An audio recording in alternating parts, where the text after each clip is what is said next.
Good and bad news regarding people who've turned up for the trial of Fiorente this morning. You have to wait a couple of days, but Gai Waterhouse, a beautiful day at Royal Randwick nonetheless. Fantastic day and glorious conditions here. The sun's shining, there's a beautiful breeze, so it's not too hot. And the owners are up here watching their horses go through their paces.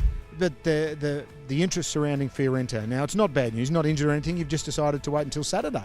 Well, we've got a most magnificent course proper that millions have been spent on, a fantastic Kensington track, and they're both sitting here dormant when we were using a steeple grass. And I said to the owners, I don't think it's acceptable, and they all agreed. They said, why risk our horse on a substandard track when we should be on the best tracks? We've got the best horses. They've injected how many millions of dollars into our race meeting in the autumn that the course proper should be available to these horses. Well, certainly he's the most valuable commodity in Australian racing right now, given his Melbourne Cup win. How has he come back in your eyes? Oh, he's come back super. He's a very relaxed horse. He's a professional to his tippy toes, and as you said, he is value. You know, you get horses like Carlton House.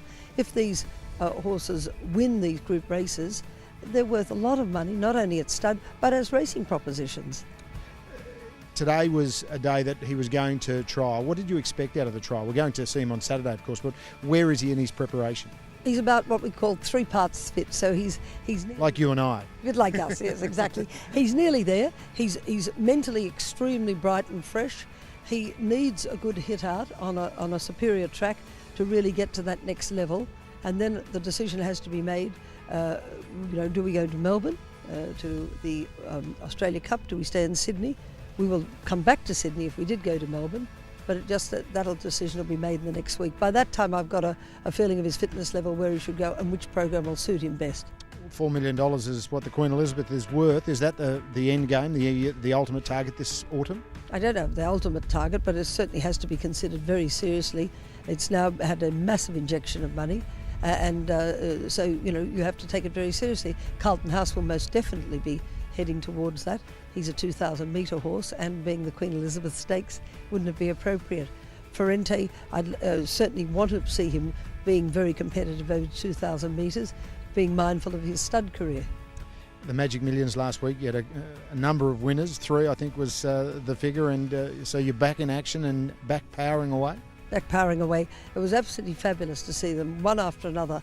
You had the 3-year-old Whittington take out the sprint against the older horses. You had Driefontein with 61 and a bit take out the mares, and then you had Sweet Idea take out the 3-year-old Millions Classic.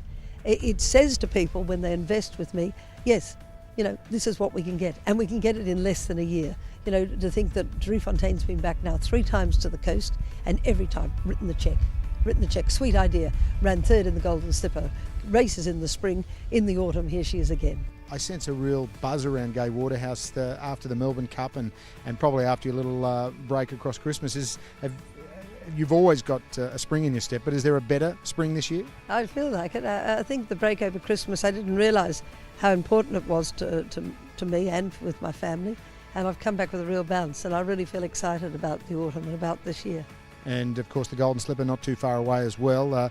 The championships and the whole Sydney Autumn Carnival really starting to have the Gai Waterhouse feel about it. It certainly has. It'll rock and roll, and so will you. So worst case scenario, people should get out here on Saturday to see Fiorente and Carlton House gallop between races. Absolutely. They should get out there and see how they go head and head and say, which am I going to put my money on when they start?